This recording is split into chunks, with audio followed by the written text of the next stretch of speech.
All right, guys. King David, the king of Israel, his greatest sin. 2 Samuel 11. In 2 Samuel 10, David's actually at war with the Syrians, the Assyrians, who are still around today. And they're actually fighting in support of Ammon, Ammon.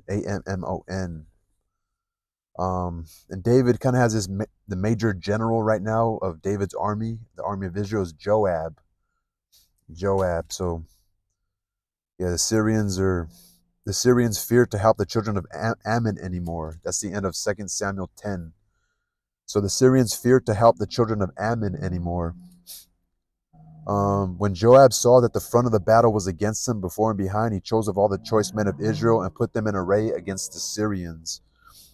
The children of Ammon saw that the Syrians were fled, then they fled also before Abishai. Joab returned from the children of Ammon.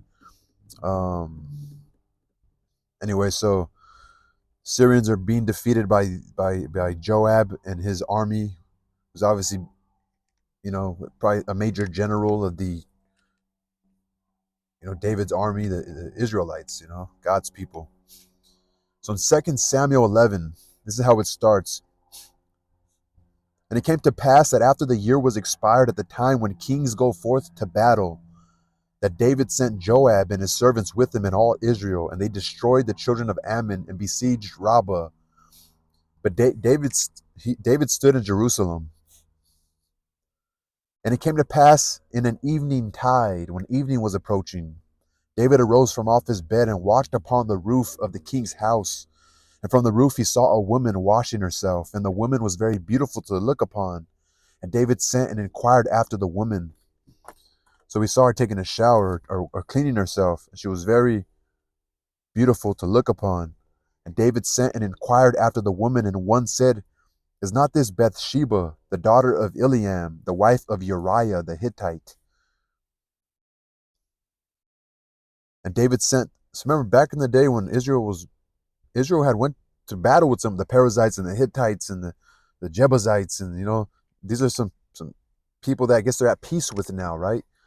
And so, because now Israel's the dominant one in this area, this region, this part of the world. Is not this Bathsheba, the daughter of Eliam, the wife of Uriah the Hittite?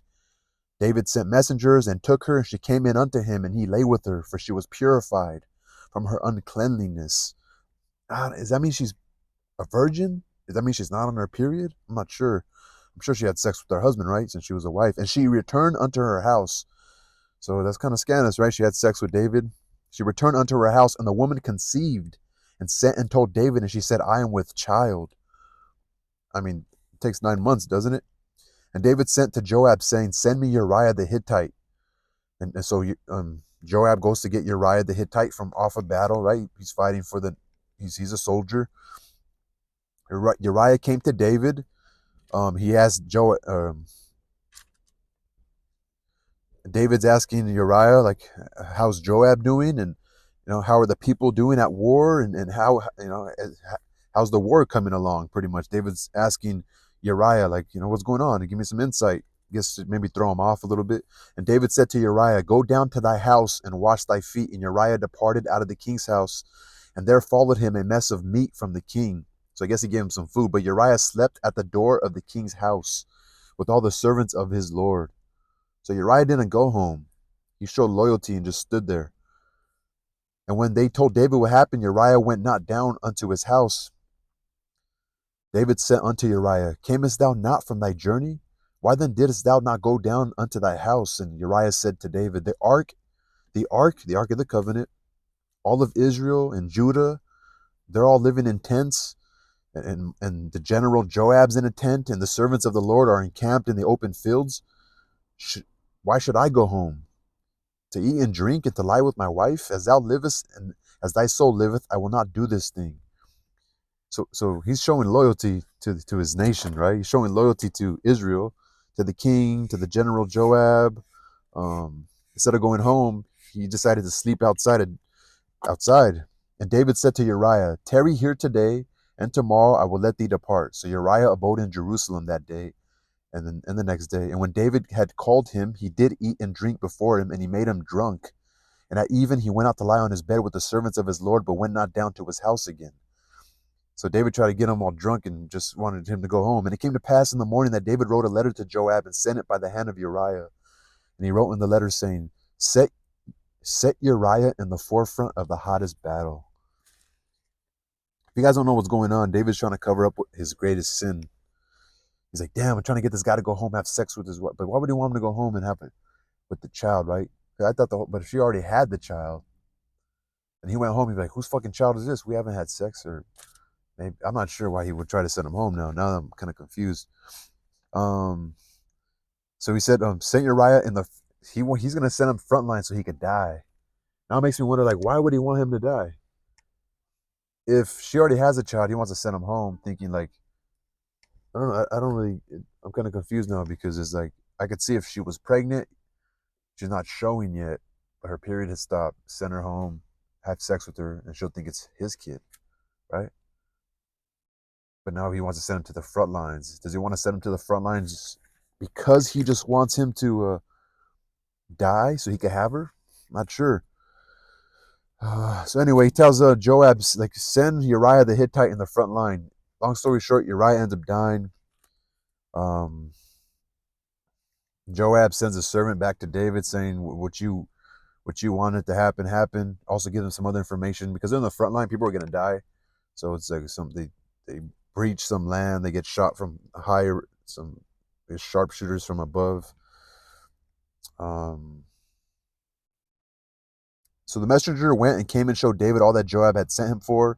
The messenger said unto David, surely the men prevailed against us and came out unto us into the field, and we were upon them, even unto the entering of the gate. And the shooters shot from off the wall upon thy servants, and some of the king's servants be dead, and thy servant Uriah the Hittite is dead also. David said unto the messenger, thus shalt thou say unto Joab, let not this thing displease thee, for the sword devoureth the one as well as the other. It's kind of scandalous, right? No biggie. The sword devoureth one as well as another. Like, that's just war, right? Make thy battle more strong against the city and overthrow it, and encourage thou them. Just some nuance. And when the wife of Uriah heard that Uriah her husband was dead, she mourned for her husband. And when the mourning was past, David sent and fetched her to his house.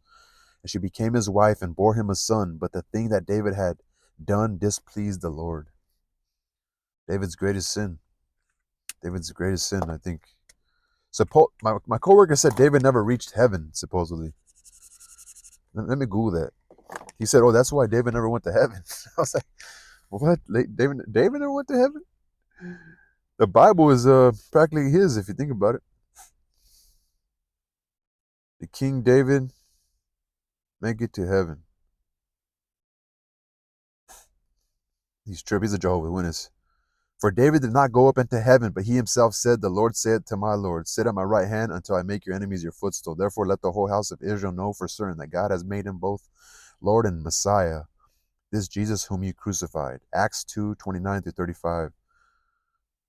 Not only did David not rise from the dead, he certainly didn't ascend to heaven and take the seat at God's right hand. The seat to the right hand of the ruler is reserved for that ruler's most trusted advisor. It says Acts 2:34-41, for David is not ascended into the heavens, but he saith himself, the Lord said unto my Lord, the Lord said to Jesus, which is his Lord, right? Why didn't David make it to heaven?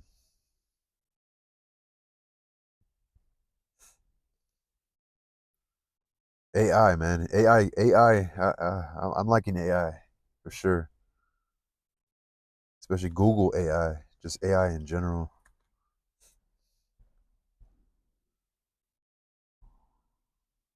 David did not. Well, AI couldn't generate this answer, but David has not. Some other people also ask, why did David never go to heaven? David has not ascended into heaven because he is still dead and buried. As Peter said, there's no need to twist his words to fit one's preconceived idea of what happens at death. There was no need to rely on a parable Jesus told about the rich man and Lazarus. So I don't really, what? David's not in heaven? If David ain't in heaven, none of you fools are going to heaven. David's greatest sin, y'all. He stole a soldier's wife.